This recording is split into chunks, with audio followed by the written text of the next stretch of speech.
The illusion of goodness. Goodness is a trap. It's a mask society forces you to wear, molding you into something that fits neatly into a world that's already broken. To be a good person means playing by rules someone else wrote, rules that keep you in line, docile, predictable. We're told to be good so that we can belong, so that we can sleep at night without the burden of guilt. But here's the thing: true goodness, if it exists, isn't about following the rules, it's about questioning them. And that's where the paradox begins. The shadow of the virtuous. Take a look at history, at every so called good person who ever walked this earth, the saints, the heroes, the martyrs. They all had shadows. Carl Jung said, "The brighter the light, the darker the shadow." What does that mean? It means the more you try to be good, the more you deny the parts of yourself that don't fit into the picture. You shove your anger, your envy, your darker desires into a corner, thinking you've mastered them, but they only grow stronger in the dark. And then one day, they burst out, and suddenly, you're not so good anymore. You see, goodness isn't pure. It's messy, complicated, and full of contradictions. You can't be good without first acknowledging the darkness inside you. The problem is, most people are too afraid to go there. They are scared of what they might find, so they cling to this sanitized version of goodness that's really just another form of repression. The hypocrisy of morality. Now, let's talk about morality. Society loves to pretend that morality is universal, that there are clear lines between right and wrong. But the truth is, morality is a construct, a tool used to control the masses. Friedrich Nietzsche once said, "Morality is the herd instinct in the individual." Morality isn't about being good, it's about fitting in. It's about not rocking the boat. When you dig deep enough into moral codes, you realize they're often built on a foundation of lies.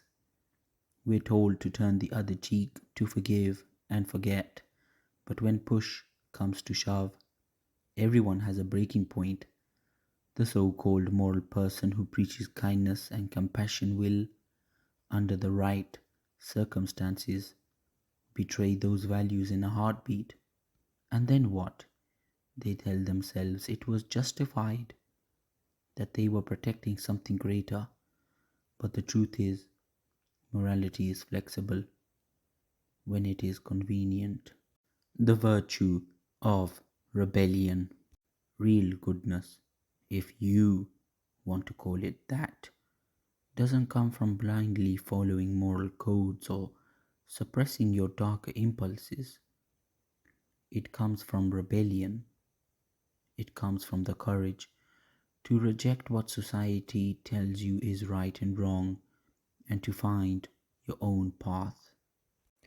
Albert Camus wrote, "The only way to deal with an unfree world is to become so absolutely free that your very existence is an act of rebellion."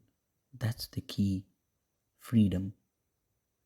To be truly good, you have to free yourself from the chains of conventional morality and embrace the chaos within. But here's the catch: once you do that, you will no longer fit into society's neat little box. You'll be an outcast, a pariah, because true goodness doesn't play by the rules. It doesn't conform, it challenges, disrupts, and ultimately destroys the very systems that claim to uphold it. The authentic self. The paradox of being a good person is that to be truly good, you have to embrace your flaws, your darkness, your humanity. You have to be willing to look in the mirror and see yourself for what you really are, a complex, contradictory being capable of both great compassion and great cruelty. And then you have to accept that. You have to live with the knowledge that you're not purely good or purely evil, but something in between. Soren Kierkegaard said the most common form of despair is not being who you are. That's what happens when you try to force yourself into the mold of a good person. You lose yourself. But if you can accept your true nature, if you can walk the line between light and dark without losing your balance, then maybe, just maybe, you can be something better than good. You can be real. You can be authentic. And in a world full of masks and lies, that's the most valuable thing of all. The death of the ego. To be truly good, you must kill your ego. The ego is the part of you that craves approval, that wants to be seen as good, that needs to be validated by others. It's the part of you that's terrified of rejection, that bends over backwards to fit in. But here's the thing, the ego is a liar. It tells you that being good means being liked, being admired, being accepted. But real goodness has nothing to do with that. Real goodness is about doing what's right even when it is uncomfortable, even when it costs you everything. Lao Tzu wrote, "When I let go of what I am, I become what I might be. Let go of the need to be good, to be seen as good, and you free yourself to be something more. You free yourself to be true, to be honest, to be real, and in that honesty, in that raw, unfiltered truth, you find a kind of goodness that's deeper and more powerful than anything society could ever offer you." The ultimate paradox. Here's the ultimate paradox. The moment you stop trying to be a good person is the moment you become one.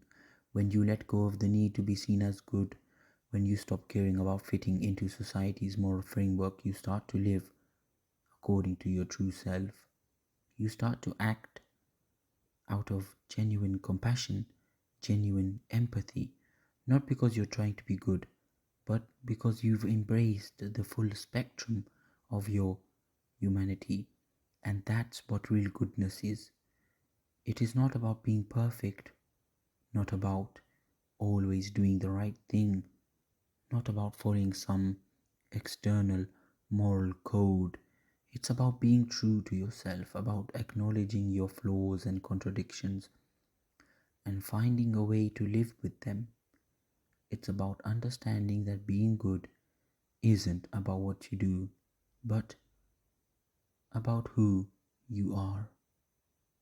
So, as the story goes, if you want to be a good person, stop trying to be a good person. Embrace the darkness within you. Question everything. Reject the lies society feeds you and find your own path. In doing so, you might just discover that true goodness is not something you achieve, but something you become.